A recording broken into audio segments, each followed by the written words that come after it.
cover multiple choice questions for the listening paper in this lesson. Okay, so multiple choice questions are a type of question you're probably very familiar with. For the listening paper, most of the time you're going to have a question with 3 answer choices, just like the ones you see here. There's a basic question, for example, number 1, the reason for the special seminar is, and then we need to choose the correct answer based on what you hear. Okay, so a very familiar question type. We're going to look at strategies related to this question, these 2 questions here in just a moment. But first, let's talk about what to do and how to strategize as you approach these questions on the IELTS listening paper. First of all, just some basic information. These questions, the directions are very simple. You're just going to choose the correct letter, A, B, or C. It'll tell you which choices are possible there. Sometimes you will be instructed to choose more than one answer. In this case, there will be more answer choices provided. There may be 5 choices and they'll tell you choose 2, something like that. So yeah, you do have to read the directions, but if you see anything more than 3 answer choices, you know it's going to be that you have to choose more than one. So just like you always do, make sure to take a quick look at the directions to make sure you know exactly how many answer choices you should select. Okay, now some more basic information about this question type. Okay, so as we saw, this can be the format of these questions can be a question itself. So they might ask you, what did the speaker say about this? And then you'll have 3 choices after that. So it can be in the form of a question. It can also be in the form of a sentence or a phrase that's incomplete, and you sort of have to finish that sentence or phrase with the answer choices provided for you. Okay, so those are 2 possibilities there. The answer choices will be in letter form, so A, B, C, or possibly more if they ask you to supply more than one answer. In terms of strategy, all right, before the passage begins, in the time you have to analyze and make predictions about the questions, make sure you do a couple of things for these. First, read the prompt carefully and decide what kind of information will answer the question. Okay, we're going to look at an example of this in a moment, but you should be able to underline the key words in the question that will help you to determine exactly what you're supposed to look for. It helps to underline or even write notes beside each question to indicate what you're supposed to focus on, what you're supposed to listen for from the speaker for that particular question. But you also need to focus on the answer choices and underline keywords for those. Each one will contain some information that will tell you whether or not it fits what the speaker says or not, and it helps to know what to listen for before the passage begins. So not only reading the question, but also taking a look at the answer choices can be a very important thing to try to do before the speaking starts. Okay, now it's tough. You only have a short time to look over all the questions, and sometimes IELTS listening paper, you have a lot of multiple choice questions to look at in a particular section. So this can be difficult to do within the short time you have, but at a very minimum, make sure you study the question and the answer choices for keywords, trying to figure out and make predictions about what to listen for. We'll look at some examples of that in just a moment. Okay, but first, as you listen, so as the speakers are talking and you're trying to answer questions, it's important to keep in mind that each answer choice will have some connection to the passage, okay? IELTS never just gives you an answer choice that's wildly sort of wrong, that's clearly wrong and easy to figure out. Each answer choice will have some connection. Either it's going to be maybe a similar word or exactly the same word is used in the passage by the speaker, Or there's a sense in which, possibly each of answer choice might feel correct if you didn't have especially a full understanding of the vocabulary words, or maybe you misunderstood a sentence or something like that. Okay, so IELTS chooses its answer choices very carefully, and each one will be somewhat tempting, although there will only be one clear answer for each question.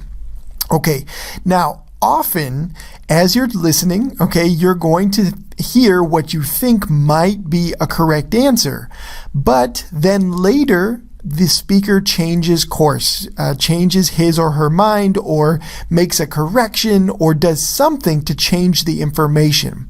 For example, let's imagine you have a sentence like this in the listening passage you're listening to. So the speaker says, "I would love to join you at the theater this afternoon." And maybe the question you're trying to answer is about, what time will the two people meet each other? Morning, afternoon, or evening? Okay, so here, we think we have the right answer because the speaker said afternoon. But then a few seconds later, or even later than that in the passage, the speaker corrects himself. I have an appointment that will last until 5:30 p.m. Could we get tickets for 7 p.m.? All right, so in this case, the correct answer, assuming that the speaker doesn't change his or her mind again, is going to be evening, not afternoon or morning, because of this correction. Okay, so be careful for that. The changing course is something that can happen pretty regularly on the multiple choice questions on the listening paper. Okay, now let's take a look now at the sample questions we saw at the beginning of this lesson and think about how to use our strategy in order to approach these questions like you would want to do on the test. Okay, so the first thing we do, as mentioned earlier, is to take a close look at the question itself. So, number one, the reason for the special seminar is what? Okay, and we've got those three choices there. Now, the key to this and the most important part of the question we see there is the reason. What we're supposed to listen for is the reason for the special seminar. So our answer choices are going to be reasons, and that's what we're going to be listening for from the speakers in the passage that will come soon. So as we're planning and as we're trying to make predictions for what answer choices to select, we need to underline or circle this part of the question because this is what we're listening for in the passage as the speakers are talking. Okay, now some things to think about with this particular question prompt. All right, now it says special seminar, the reason for the special seminar. Now, we haven't listened to the passage yet. We don't know what the speakers are going to say. So we should ask ourselves a question. Is this going to be one of several kinds of seminars discussed in the passage? Is there going to be a regular seminar or some kind of different seminar described? We don't know. That would be something to be careful about with this question, that there might be different seminars described. And so we have to keep all of that straight and think about which seminar relates to this particular information, which is only focused on the special seminar. Okay, so something to consider there. I would certainly underline the reason in this question and probably put a question mark next to special seminar, just in case the speaker starts talking about different kinds of seminars. All right, now, as we look at the answer choices and think about what's coming for those, notice that we have three very different kinds of activities here. We have review, planning, and discussion. Okay, so those are three very separate, very different types of things that could be described here, and those would be good things to notice, that those are our three options for this that will supply the reason for the special seminar. Okay, so those are the things I would underline and try to take a quick look at to analyze question number one. Okay, question two then, pretty similar kind of thing we have to do. So, question two, the speaker instructs the class to. Okay, we need to listen for, the key information there is to listen for what the speaker tells the class they must do. Okay, so we need to underline that part because we're looking for some type of thing that's sort of maybe in a command form or a set of instructions. Okay, then as we look at the answer choices, notice this, that answer choices A and C are a little bit similar in the sense that the verbs study and review could be quite similar and possibly might even share a similar paraphrase or synonym as the speaker's talking. So we'd want to be careful there. So we'd have to look later in the sentence there or in the phrase to figure out, okay, what are they supposed to study and what are they supposed to review for these two answer choices? Well, so for A, it's studying author's notes. And C, it's reviewing a lecture outline. Those would be key details to keep separate as you're trying to listen for the answer to this question. Answer choice B is very different from A and C. They're instructed to write something, okay, and post it possibly in a forum of some kind. So that's a very different thing than answer choices A and C. All right, so a lot of details to keep straight. Use your pencil as you're listening in your test booklet.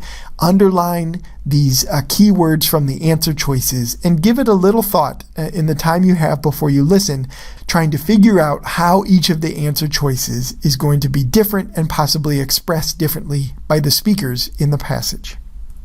Okay, now let's do a practice question here to apply some of the things we've learned about so far. In a moment, I'm going to play a recording so you can try to answer this